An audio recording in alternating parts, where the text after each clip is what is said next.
Our number one job as leaders is to grow more leaders.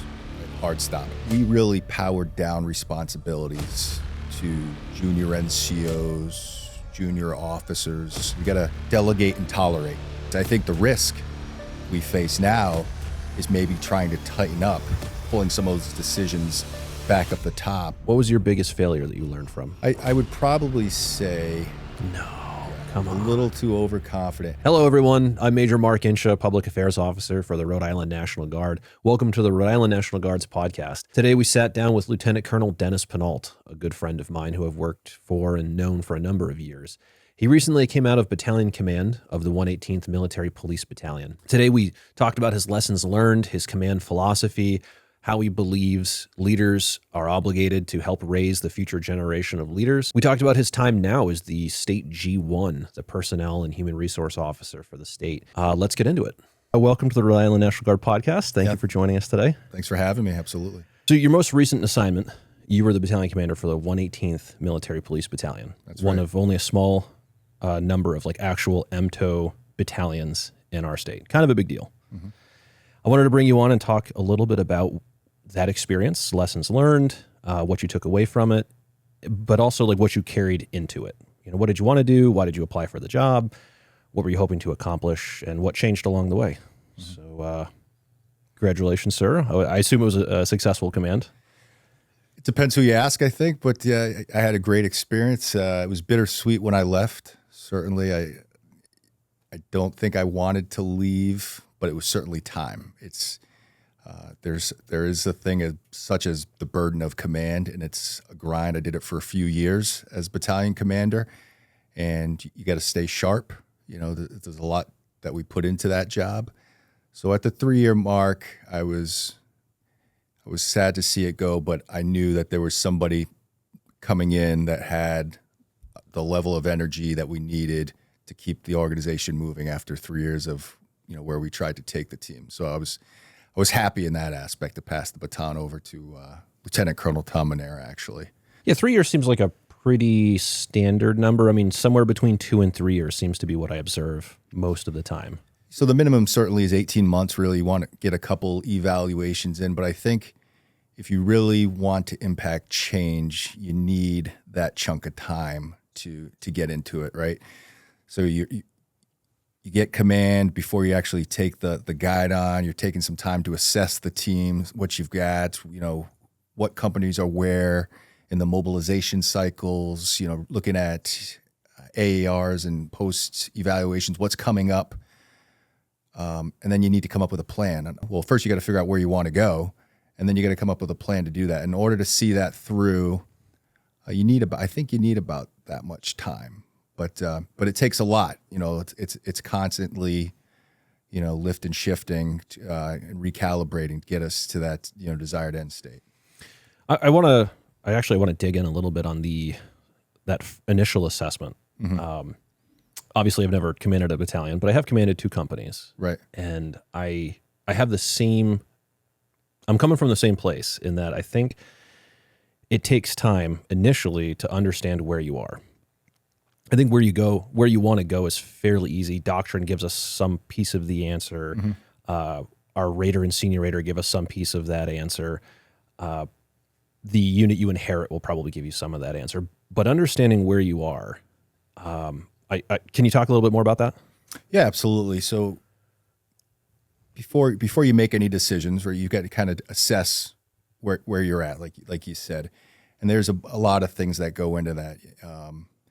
Again, what did your commander give you for guidance? Where does he or she see your battalion, in a year, 2, 3 years, strategic plan? Where's the tag see? What's going on in the world? We shifted from COIN to, LISCO, large-scale combat environment. So that changes how we fight and changes how we move and operate, maybe a little more lean. So you're looking at that. And then the other thing you're looking at as you're assessing is what your team looks like. What is your staff capable of doing? What's their output look like? What is their experience, their ability to, assess information, analyze information, and orchestrate a battalion to exercise? And then maybe identifying some of those stakeholders in the organization that you see that are impacting change, and how can we use them, as a team to get us where we need to be. So that takes some time. I had a really distinct advantage when I came into the MP battalion because I am an MP. I was at the brigade AO position for a bit before I took command, so I knew the team pretty well. I knew I had a group of company grade officers full-time and senior NCOs that were on point. Doctrinally, they knew what they were doing. They had a good pulse on the companies. I had some readiness NCOs that I was very familiar with. So I was kind of in a good place. So that saved me a lot of time that maybe some commanders aren't going to have an advantage when they take over any command, any level of command, really. Okay, so when you're measuring where you're at, I heard a little bit of some doctrine, heard a little bit of capability of orchestrating the battalion. How do you measure the battalion's ability to warfight? Right. So you inherit a staff that has to orchestrate a battalion. You also inherit a battalion proper that has to warfight. Mm-hmm. How do you measure that? Yeah, that's a really good question. So in the 118th MP battalion, we have our headquarters, right? And then we have a couple of companies underneath us, and they're all at a different spot in their deployment cycles. So you have to look at each team, each organization individually, right? So it's not really aggregated.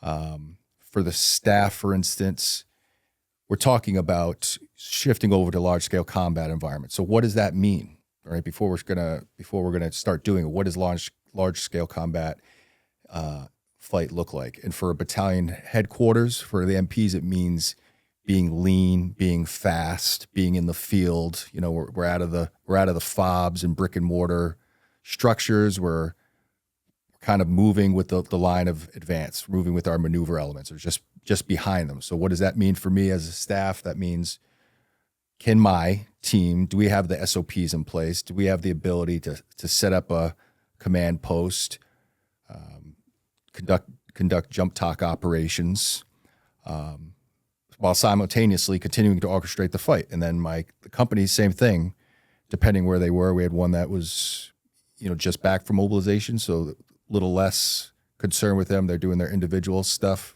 because they've already done it. But then the next company, what do we think their mission is going to be in that world? And it's convoy support. We're continuing to do that. So we're looking at AARs. We're looking at exercises that they've done and trying to find those gaps and seams where we can exploit a little weakness, and we're trying to fill those in. So we sort of poked around the edges of a concept that sounds very challenging to me. It sounds like there's almost two lines of effort that every unit in the National Guard has to pursue. One is this model of continuous deployment we've engaged in for the last 20 years. And every unit has this. Currently, we're calling it rearm. When I was a kid, we called it ARFRGen. I'm sure it had a name, but a nearly identical concept before that, where units are prepared on staggered timelines with this readiness year or an up year where the Army says, okay, if you're going to deploy, that's the time we'd like to deploy you, so get ready. And then that smaller unit, a company, a detachment, an HHD, whatever, goes away for a year and does a thing and comes back. Simultaneously, you're also preparing a battalion to do battalion things. That's sort of the LISCO preparation. And you're trying to do both simultaneously. What is balancing that like? Well, there's a certain thing called mission command, right? We have been fighting for 20 years. We just got out of COVID, where we really powered down responsibilities to junior NCOs, junior officers. Those junior NCOs and officers have become senior NCOs, company commanders, field grade officers. So as a battalion commander, just like the chief of the Joint Staff, CQ Brown, says, we got to delegate and tolerate. So we provide some initial guidance, command guidance. Hey, staff, this is where I see this battalion. This is where I want to go. XO3, start working my staff, and let them work their magic. Like let them do it, and then get involved in the process. But we're going to let them do it. We're going to accept how they do it, right? Safe to fail environment. And then we'll get involved. Same thing with the companies. Give the company commander some guidance and then let them come up with the how we're going to do this. If you, as a battalion commander, try to have your finger in absolutely every decision or every how, you're not going to move the ball at all.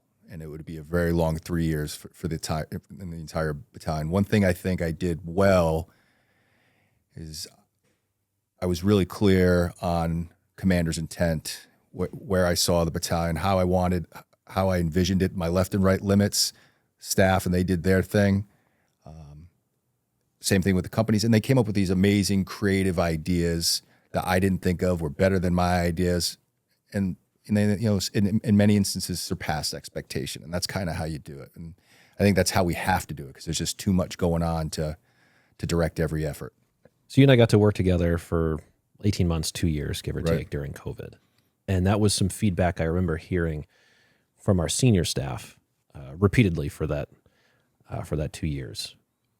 And for those of you listening at home, it's long past, you may not remember, but the Rhode Island National Guard was largely activated en masse for almost 2 years. It was just shy of 2 years. We had right around 1,000 humans in uniform doing stuff, administering vaccines en masse, opening neighborhood vaccine shops, you name it, we were doing it.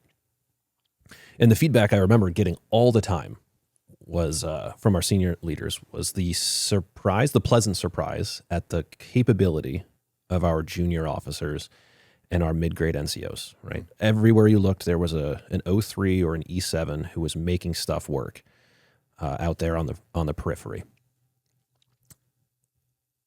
It sounds as though, well, let me ask you this. Did you think that was the case prior to COVID? Like if you had taken battalion command prior to COVID, would you have as easily or as readily accepted the freedom of movement? Absolutely. I mean, the reason we were successful in COVID was from our past experiences in the OIF journey, right? So all those soldiers had done it overseas, and it just makes sense to let them do it here. So yeah, I certainly think that was the case. I think the risk we face now is maybe trying to tighten up some of that and maybe pulling some of those decisions back up the top and not powering those things down to continue that momentum. I think that's the threat we have, the existential threat we have right now in leadership, junior leadership specifically, is pulling that stuff away and making decisions because we can, because we're not so pressed, where we should be letting our junior soldiers in this safe to fail environment, let them do it so they can learn. So when it's time, we can make things happen. So what's your theory on preparing lieutenants and growing lieutenants so that they become captains capable of doing that? Yeah, that's a really good question. We talk about leadership a lot, I think, in the military, and sometimes to the point where it's almost cliche, right? That's a military commission. What's the quote? A military commission does not make you a leader; it just makes you an officer, right? So just because we pin those bars or put a chevron on you does not instinctively make you a leader. And sometimes there's this idea that if you've been in the military long enough, you just become a leader. And that's not the case. Leadership takes work. It's a lot of time. I would argue we need to spend more time developing the leaders, because I can teach you how to shoot an M4 in a weekend. If I can give you the weapon, I can teach you how to break it down. I can get you on a range, some PMI, and probably by the end of the week, I'm going to get you to qualify, right? I can't, in the same time in a weekend, say, hey, Mark, I'm going to make you a leader in a weekend. Takes a lot of reps and sets, lots of failure, and everyone's style is different. So with leaders, junior leaders coming in, as I've already said, which will probably be a theme of this talk, is we put them in these opportunities to lead in the safe to fail environment where they are allowed to execute, where we're less concerned with the outcome and maybe more concerned with the deliberation of why they did the things they did. So if they didn't, they failed, or they succeeded. Hey, LT, why did you do this? And maybe they failed, but their concept was very rational. Like, okay, that's great. I get it.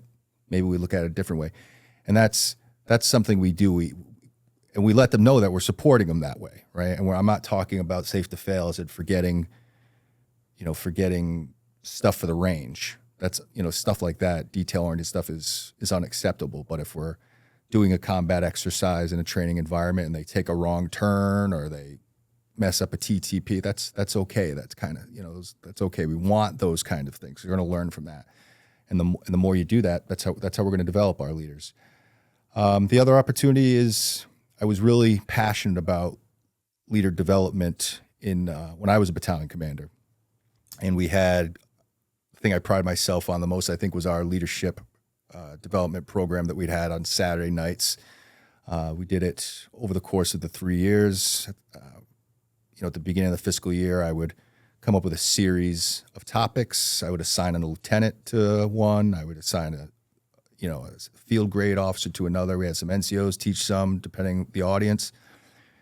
And it was a good opportunity for lieutenants and junior leaders to get in front of the group, in front of the staff, again, non-attributional, just share some ideas, be able to articulate what they've read, what they've researched, and what they believe. And it creates some relationship equity within the organization. And it really made a lot of traction, I think, in the battalion. So that's kind of how we tried to develop our team. Or what they believe. It's an interesting. I want to see if I can say this without calling out anybody in particular, but most LPDs I have been a part of were a series of book reports, and the reporting officer or the sharing officer certainly shared what they read, certainly shared a summary of the topic, but what they believed is something that I don't think I've ever observed before. Do you ever put any left and right limits on that? No, we didn't. Let me give you see if I can come up with an example. So the topics varied. There were some very book reports, topics like unit training management, unit training model kind of things. But then we talked about, some ethical topics. We looked at the cigar report for the Afghanistan withdrawal, which, had some pretty heated debate. But no, you just got to allow them to riff, right? We're still in a professional environment. There's officers, there's sir and ma'am, and that kind of stuff. But we try to create an atmosphere where people can be authentic, all right, and become real. So I can get to know, as a battalion commander, I can get to know Lieutenant Insha, and let them know how you think. And I think that's important. That's certainly going to create some real relationship equity when I really know how you think and operate at this different level that's a little less rigid than we have in our kind of stovepiped military organization, which really, officers, NCOs, senior NCOs, junior soldiers. We try to create this environment where people are comfortable and they can, let their guard down a little bit. I think that's important. One place where I've seen that done very well was basic training, AIT. So I was an infantry guy, went through 17 weeks of OSIT, and the drill sergeants were like locked in. They were on the job like 23 and a half hours a day. But once or twice a day, usually at the end of the training exercise, the hat would come off. And Drill Sergeant Wolfley was our primary instructor. He'd say, "Brats, gather around, take a knee." And as soon as the hat came off, it was a symbolic change of what we were doing. And it went from the hard mechanical rigid processes, and he gave us the more human feedback. I won't say soft. Drill Sergeant Wolfley was never soft, but it was the more human feedback. Right. And that's where he would, share a story. And the reason I'm teaching you this is I just came back from Iraq, and he got blown up in the surge, and so a little bit of his humanity and his human concern for us would come out in these like 30-minute talks. But just the taking a horseshoe formation and taking the hat off symbolically changed the atmosphere. And we all just instinctively knew, okay, now it's time to be a little human. And then iPro went back on, the hat went back on, and we knew it was time to reassume that hard, rigid, mechanized training process. I wonder if you had a similar means of controlling the atmosphere. Well, I didn't have a drill sergeant hat. You should get one. They're really cool. Yeah, they sound pretty great. But so I don't think I did. I don't think I did. I think I took my LPDs. So I had some OPDs that were just for my officers in the battalion. That was any officer in the battalion, warrant officer in the battalion came to these, and it was, Saturday night. I'd buy pizza for everybody.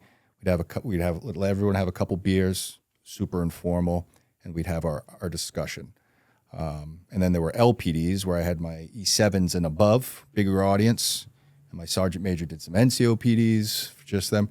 So at those events, that's kind of where I tried to take my hat off a little bit. I have a beer with them, get to know some folks, be a little bit more open kimono with some of the things I was thinking about. I'm still the commander. Mm-hmm. I still got to maintain a standard and a line of, professionalism. But again, a little bit more authentic leadership. And it goes a long way once we put the hat back on and we're going out in the field doing what we need to do. I think that energy continues during the hard training, and that's what we were looking for, and it worked out well for the most part. Okay, yeah. So how many officers did you have in the battalion? That's a great question. I think total maybe 20-ish. Yeah, 20-ish. Do you have a philosophy that says this is Dennis Pineault's philosophy of raising officers? Like a command philosophy before? Yeah. So I did, yes. The answer to that question is yes. I had a command philosophy when I came in. And I actually did a podcast with you before. And I think it may have been right before I took command, and it was... I think it was. I think it was like a week before you took command. Yeah, and it was kind of like, I'm focused on mission first, discipline, time management, and like decision making or something like that. And so that's what I went into the job with, and I think it changed a little bit. I think it changed a little bit when I became battalion commander after a while, unknowingly. I said, I shared my command philosophy, and that's what it was. But as I went through my time there, I definitely noticed that I wasn't really focused on those kind of things. If I were to do it again, I would definitely say time management is still a thing that I'm very passionate about.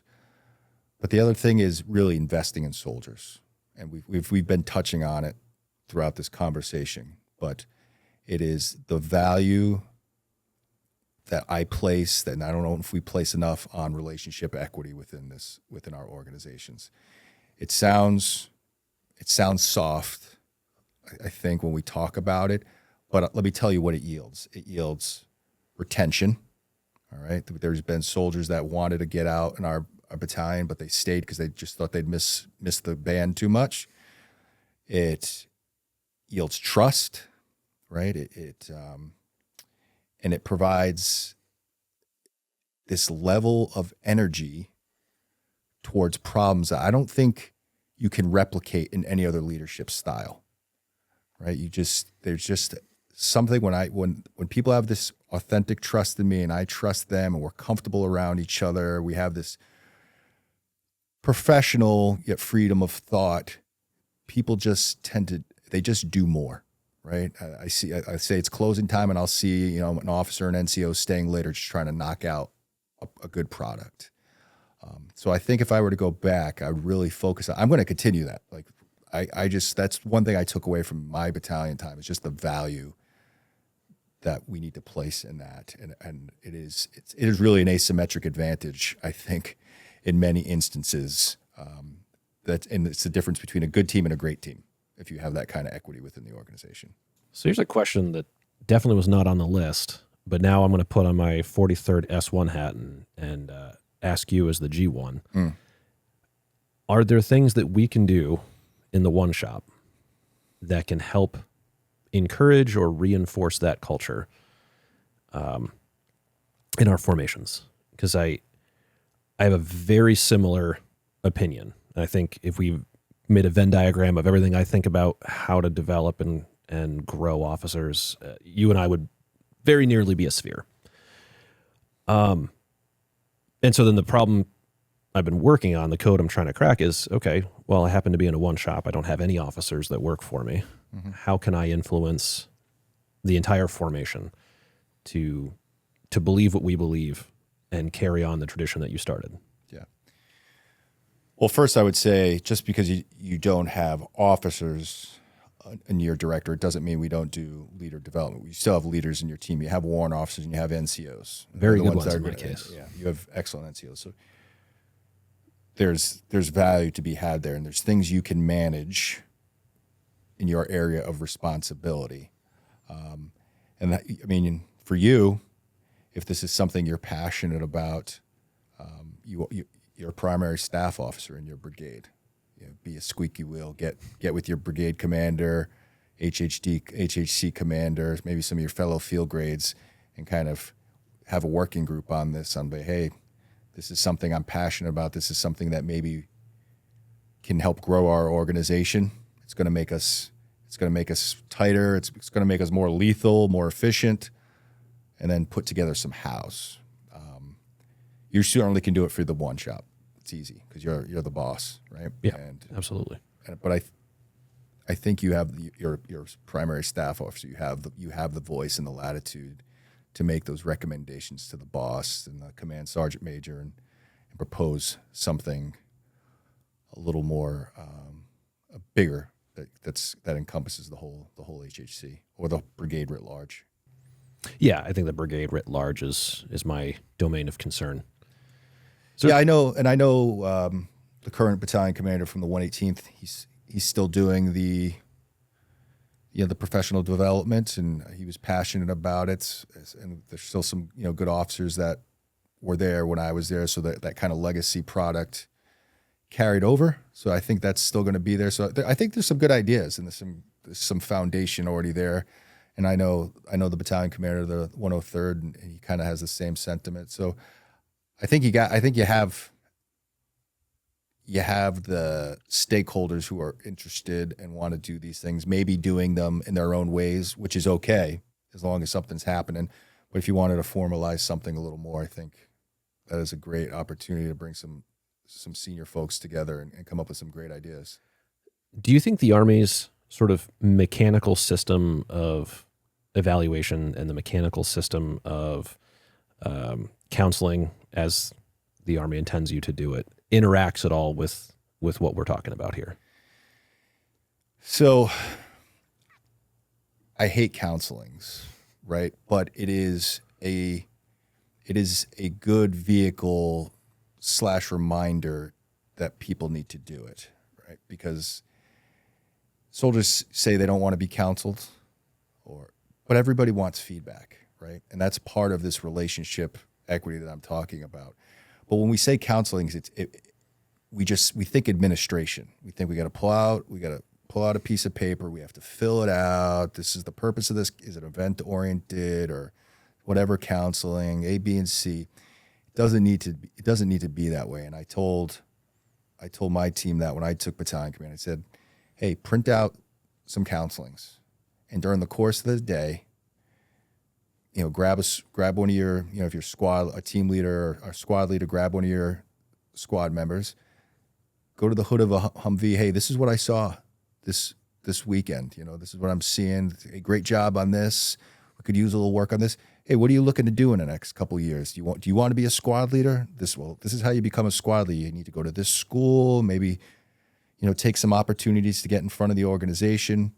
It could be five minutes, but it's invaluable because people want to be heard, right? They want somebody to acknowledge that they're on the team and that somebody's interested in their career. So, yes, I don't like counselings per se, but it is a fundamental and necessary piece of of leader development and how we grow our force. How we do it in most cases, I would say, to your point, is very rigid and superficial, just to check the block, and we're probably missing the mark on it 70% of the time. I've come to really like Army counselings, but I think I use them the way you're describing. I started doing them after I left command. I did them in command. I probably did them very rigidly in command. I was very directionally focused. Like, here's what I expect of you because this is an initial counseling. Do these things. Right.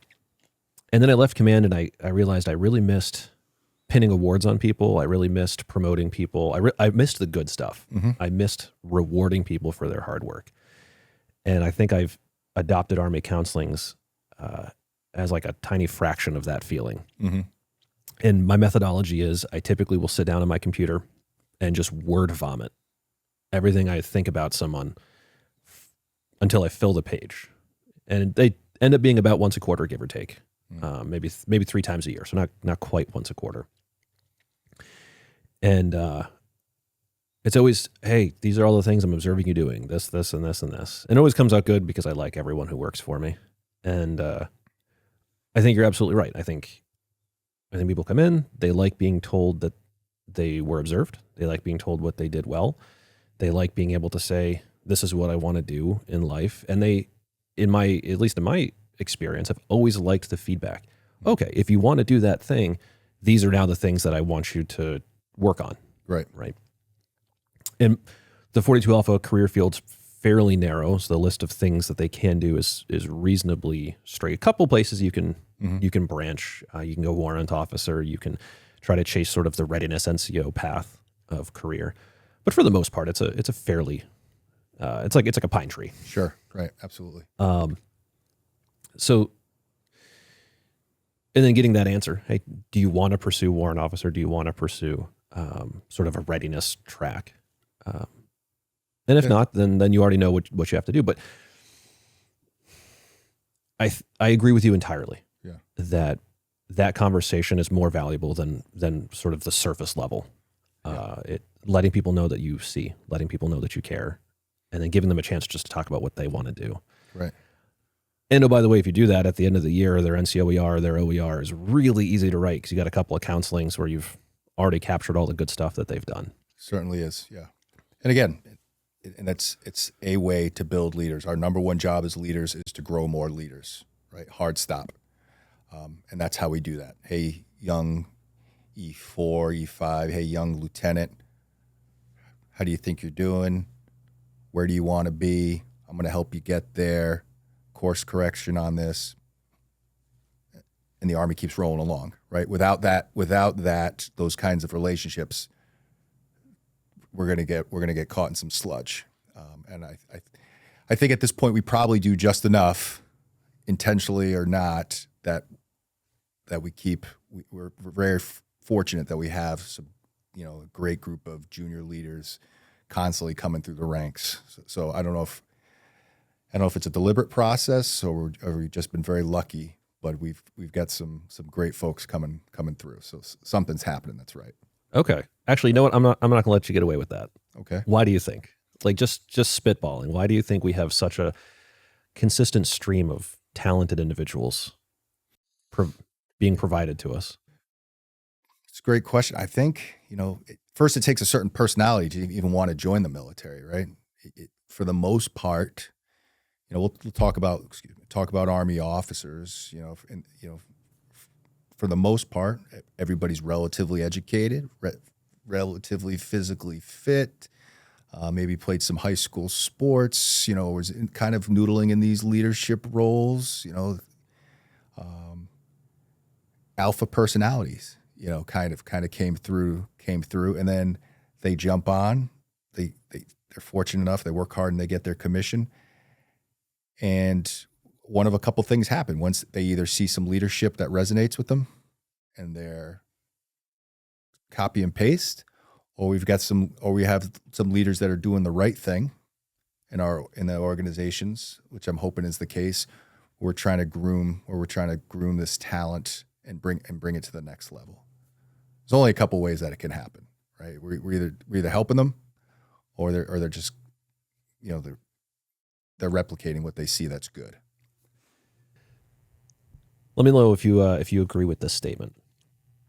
The Army can't change who a person is. We can only give you tools to make you more of who you are.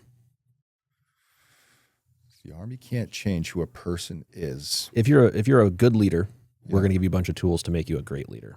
But we can't make you a good leader if you come in without the predisposition, whatever that is. Could be an emotional predisposition, could be a series of skills. I don't know. I don't know. I think that's kind of,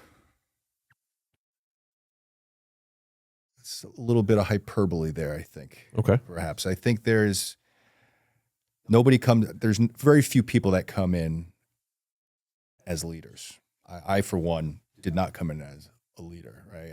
I don't know if I'm a leader now. I'm trying to be. Still, it's a career goal, right? We're always trying to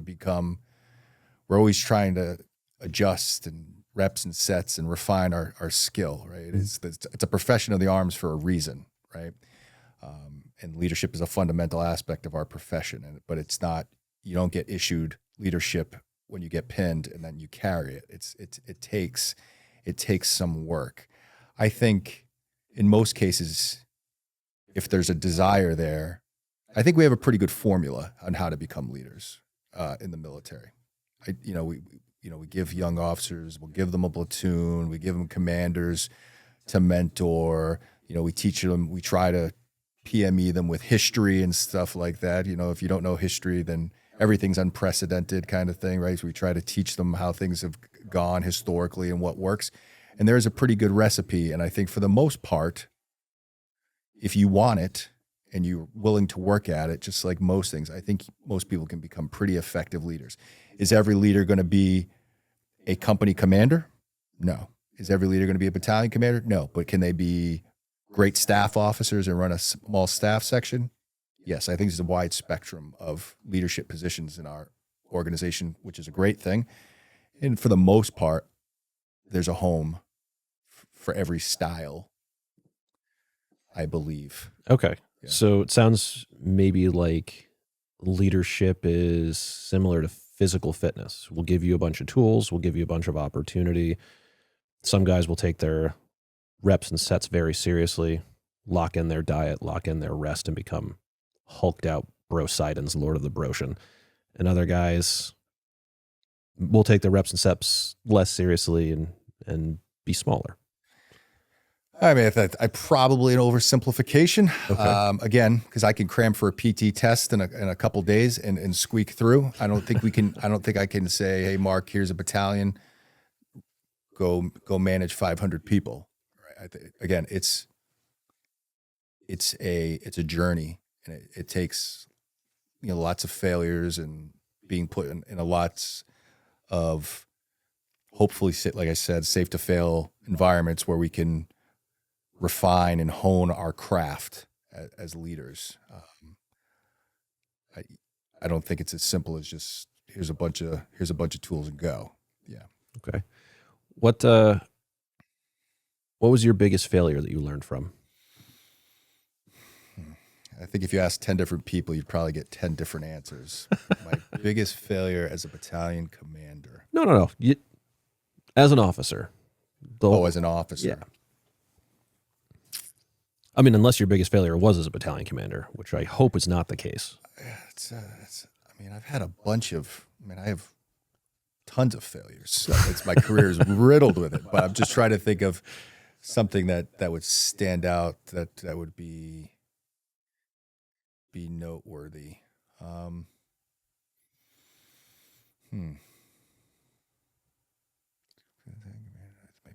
of my biggest failures. I would probably say, as a younger officer, which I have no excuse because I was enlisted first, right? And this is usually a symptom of, your traditional ROTC cadets. But I think I was a little overconfident as a young officer. No. Yeah, Come on. A little too overconfident.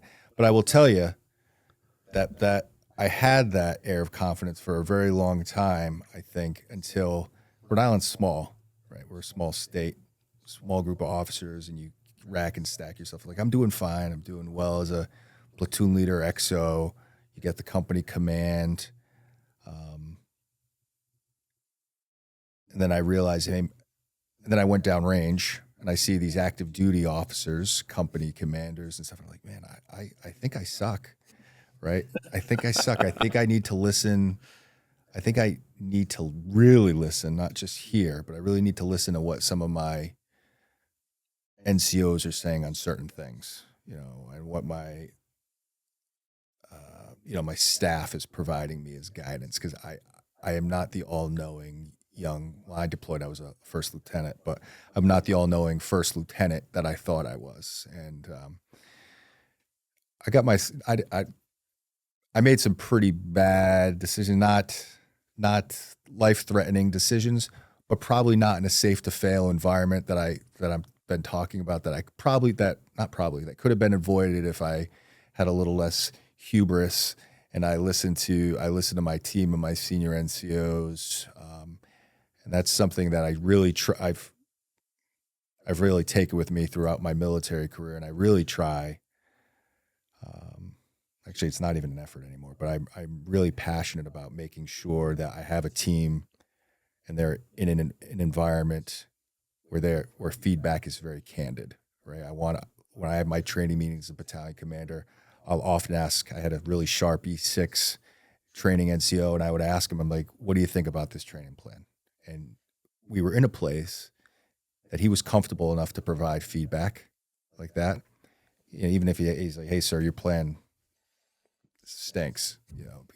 He wouldn't say it like that, but he would say we could do it a certain way or we could change. That's really exciting. That's really exciting when you have an atmosphere like that, because things, you're not just directing people, you're getting some real authentic feedback, based on some science and some operational experience. And that's pretty exciting. It really makes the organization better. So I've taken that with me. I had to grow up a little bit, and I think we're in a better place. I think I'm going to use the word fun, knowing that it's not the right word, but it's a fun and observable repeated pattern in the National Guard that a lot of officers take their first command right around first lieutenant. Mm-hmm. I think every year since I've been in, at least one company has been commanded by a first lieutenant in this state, and oftentimes it's a lot of companies in the state, which is very different from active duty. Right. When I went to BOLIC, all of our instructors were captains waiting for career course, and then they would go take their command. Like, that was their progression. So these were very senior captains who were basically had two things ahead of them, and they were going to pin major. These were end of their captainhood captains, mm-hmm. and then they become company commanders. So I wonder how often, and I muse down this line of reasoning because, my own story was very similar. My first command was as not even a particularly senior first lieutenant. I had been a lieutenant for like 10 minutes, and I took command of the 110th Pad. Mm-hmm. And then I had been a captain for 10 minutes when I took command of Echo Company and took them overseas and learned very similar lessons. I wonder how often that story repeats. And I also wonder, what do you think maybe you brought to the table? Because you hadn't learned the lesson yet. Like, what does a really young, very junior officer who hasn't learned these lessons, is there anything they bring to the table that hasn't been broken out of them yet? Tough one, because it's every officer is a little different. I don't know. I mean, it's the nature of a small state, right? It's not intentional that we give a senior first lieutenant command.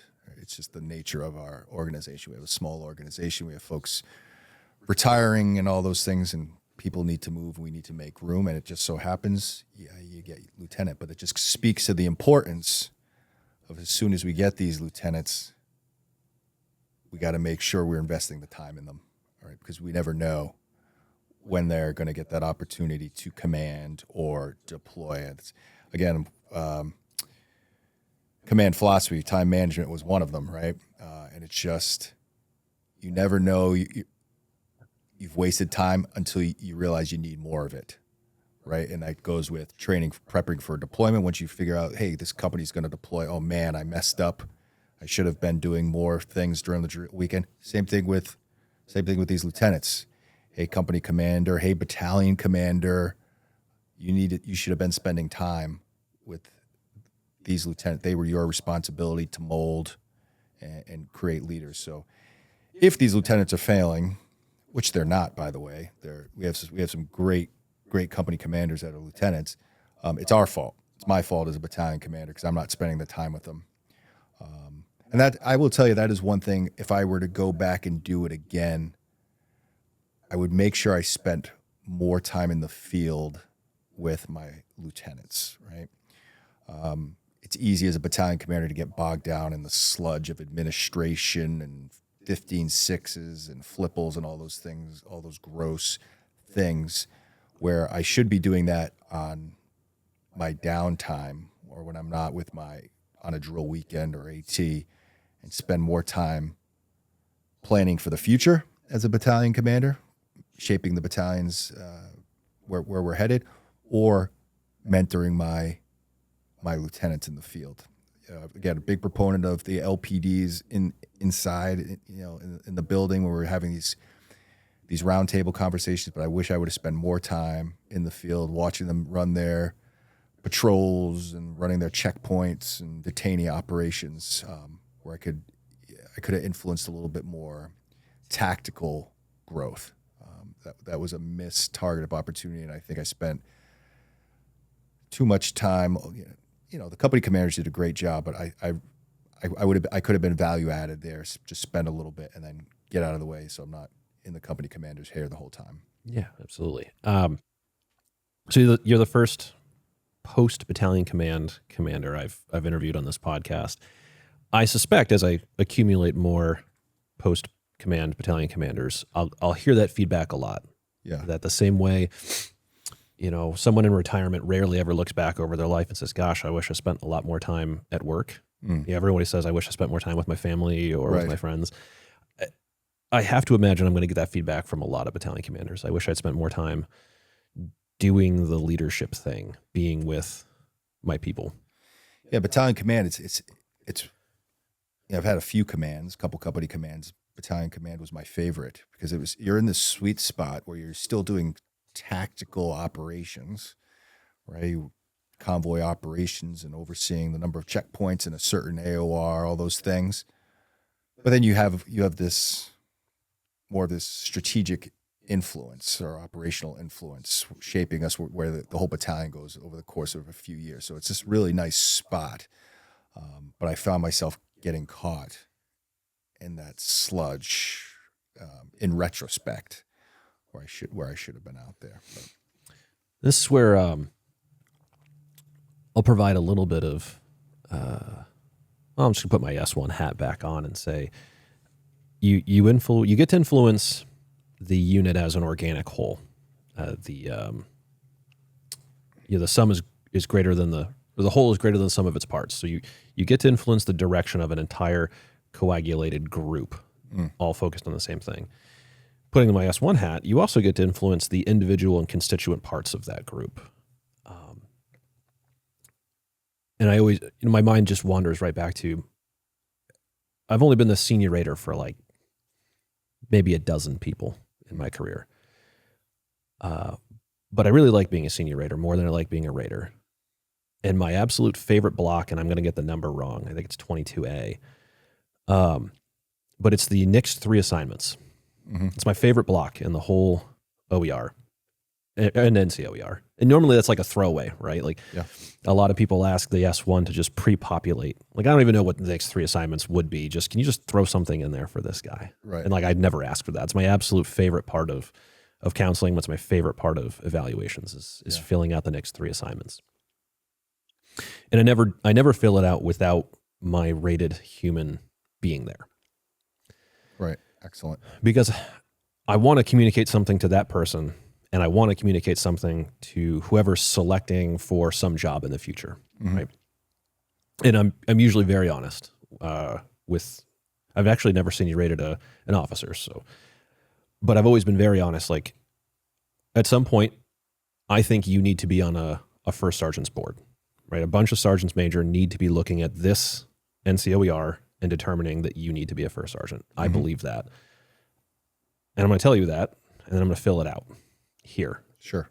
And you're either ready right this second, and it's the next assignment I want you to have, or I need you to do something to become ready, and it's the second assignment that I need you to have. And I think balancing both of those things, influencing the group as a whole and what that gathered collective can do as a unit, but also influencing the individuals within that and making sure that as they grow, they ping off in the correct directions and go fill the jobs that they will be best at, or the organization will get the most use out of them with, is a really cool thing. Right. I think it feels good. I don't know, what do you think? Huge responsibility. Right? We've already talked it. First job of leaders is to grow more leaders, and that's how you do it. You get them involved.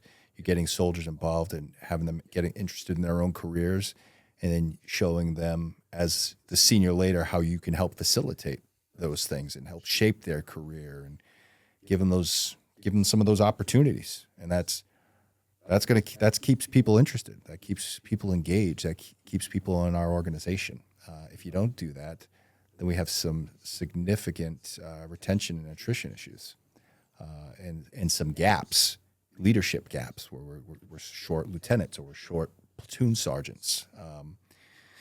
So yeah, right on. I agree with you, and I really like the fact that you're bringing your rated, NCO in this case in and saying, what do you see? What do you see? Where do you see yourself going in the next 3 assignments? This is where I think you're trending. Do we match based on what I see in knowledge, skills, and abilities?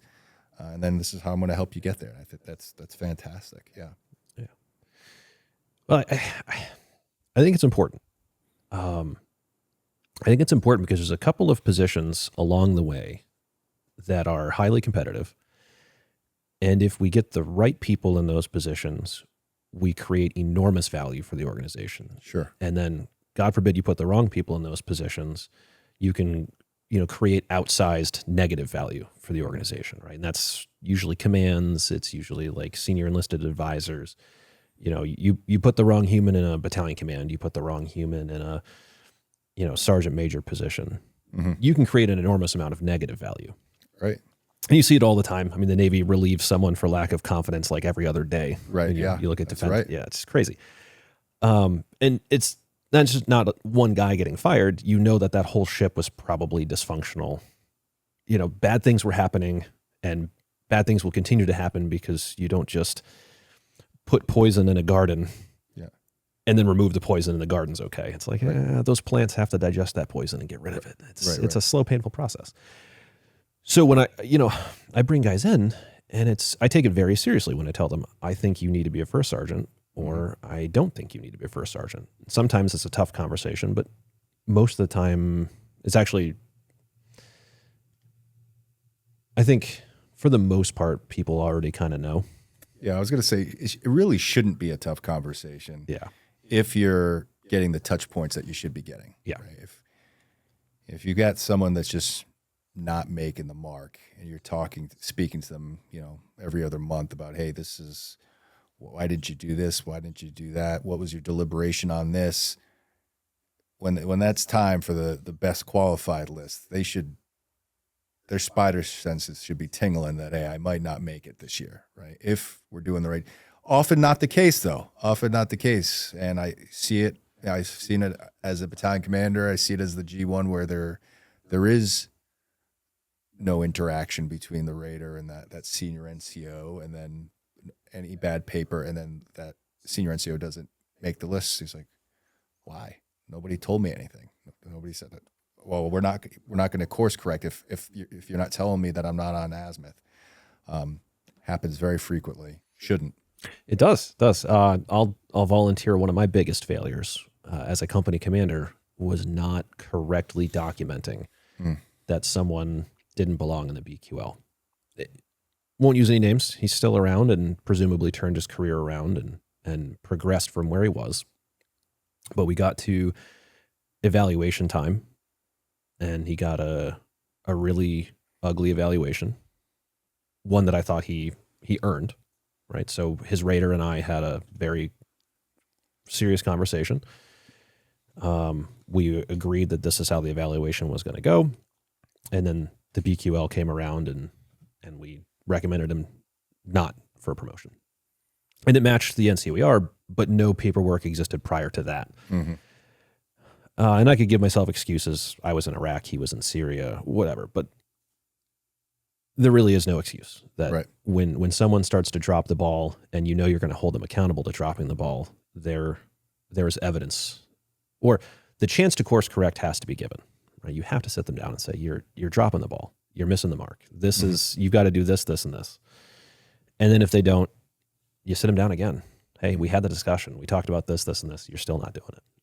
And then give them the bad evaluation. Then give them the does not recommend on the BQL.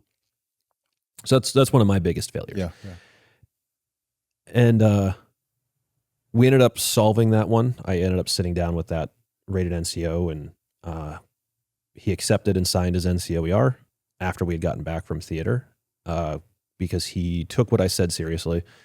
And the next year he had a much better NCOER because he took what I said seriously and progressed. Not always the case. No. I'm glad that one has kind of a happy-ish ending, right? So here you go. There's one of my biggest failures. Didn't do the thing. And we say failure, and that's a hard word, but you're a junior leader, and you're still learning, right?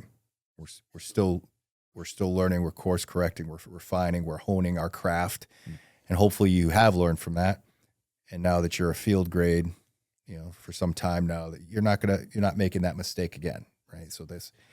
Again, it's a process again, right? Making all new mistakes. It's a whole new level of mistakes, but you're hopefully not making that one. And that's part of this journey of becoming a leader and the whole profession of arms thing. Yeah. To haven't made that mistake again. Made plenty of new ones. Yeah. I think even just since I woke up this morning, I could fill a note card. You're doing it right then. All right. So what have we not, we've been here for about an hour. What have we not talked about?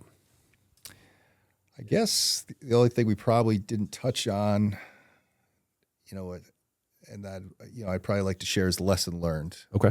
As a battalion commander, if I could give some advice to new incoming battalion commanders, company commanders, I think because I've thought about this for a bit, and I see some of these things frequently get us jammed up. So I would say two things. One,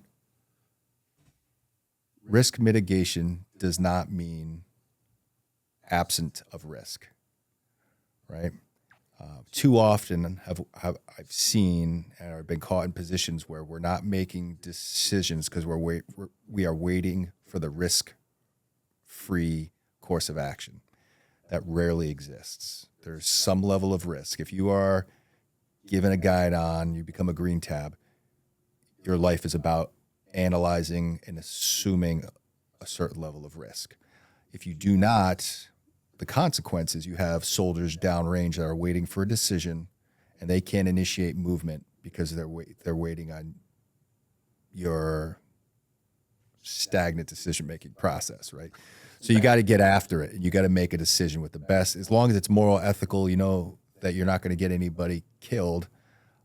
And you got your staff is doing their thing, and they're giving you the best advice they can. You got to make a decision, and we just got to deal with it.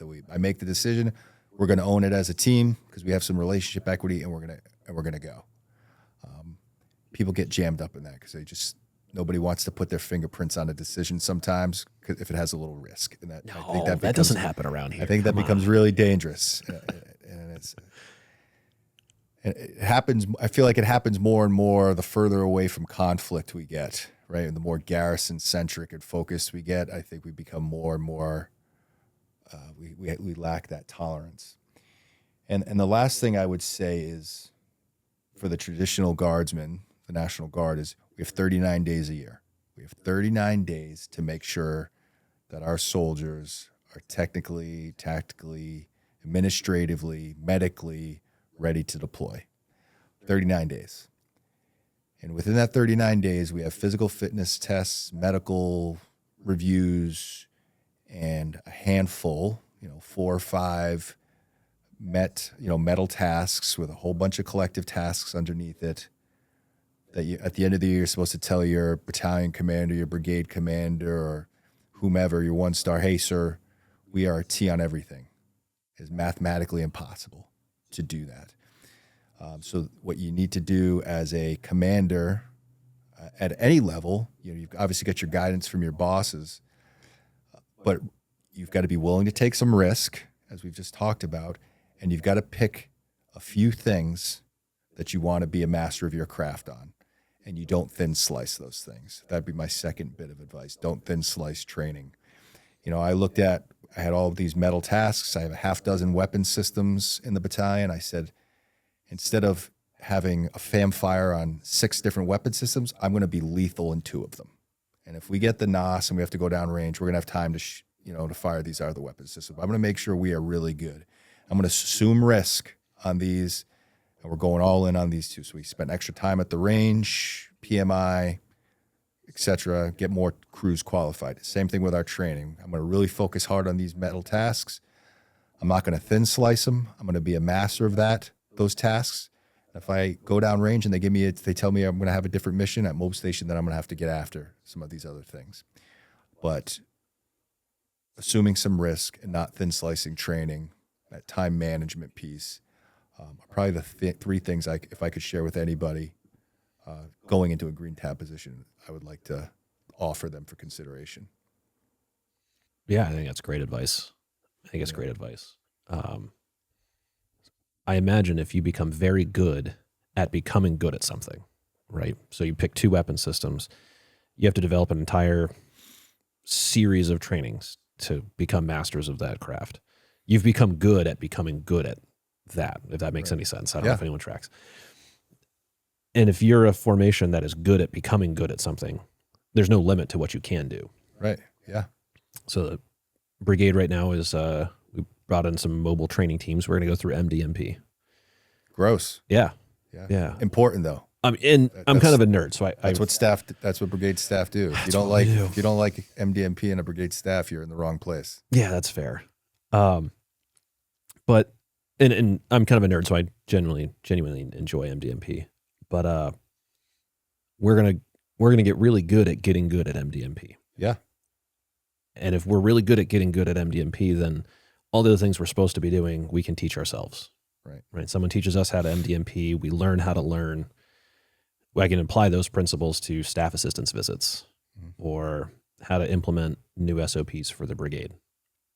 No, I subscribe to what you're saying completely. Yeah, it's gonna build trust. It's gonna build morale. All those kind of things. Being really good at those couple of things. It's gonna unify the organization. It's gonna create again a level of energy on the team, intangible advantage that you can take to the next problem set. So yeah, I think it makes a lot of sense. I missed this earlier, and I wanted to circle back to it. So if you have any advice for a brand new leader, right? Like just finished BOLIC and is taking his first platoon September drill, just pinned on stripes and is getting his first fire team or his first squad like tomorrow, September IDT. What advice do you have for them? Well, if they're starting IDT tomorrow and they're taking a platoon tomorrow, their best thing to do is go to drill, find their platoon sergeant, and probably keep their mouth shut and just learn if they're smart, because that's not what Lieutenant Pineault did. And there is a wealth of knowledge in the NCO Corps, sometimes untapped by pig-headed lieutenants, that is invaluable to your professional development. So that'd probably be the first thing I'd say. To continue to grow as a lieutenant, I think you got to be a perpetual student, right? And you have to, if you want it, it's the profession of arms. Just like a nurse has continuing education requirements and teachers have continuing education requirements, I think as military officers and senior NCOs, we have a duty to study our profession and continue to read about it. And those things are going to make you, those things are going to be pieces of making you a better leader, a more informed leader. That's not going to that's not going to solve the first year of being a lieutenant. That kind of guidance is going to come from constant failure, guidance from your platoon sergeants, your commander providing you that safe to fail environment so you can learn. But eventually, through all that muck and unraveling, we end up creating a pretty good product that ends up becoming, a future commander. But it's messy at first. Yeah. Certainly is. Okay. Different advice for an incoming company commander? I think we have a new company commander at the 118th. If not this weekend, then the October IDT. It's soon, whenever it is. I already offered that up. I think again, not being afraid to take risk, not thin slicing training, and in creating an environment with your primary staff, your XO, your officers. As a commander, you should be comfortable with your squad leaders, knowing about your lieutenants should be comfortable with their squad leaders, and creating an environment where they can give you some honest feedback. At the end of the day, you're the commander. You make the decision. But we're sitting around that round table, you're taking it all in. You make the decision. We're all going to own it collectively, and we're going to get after it. Okay. Well, sir, thank you for joining us today. Yeah, thanks for having me. Stay in touch. All right, bud. Episode should be out in the next couple of weeks. We'll let you know. All right, perfect. All right, thank you, sir. All right, thanks.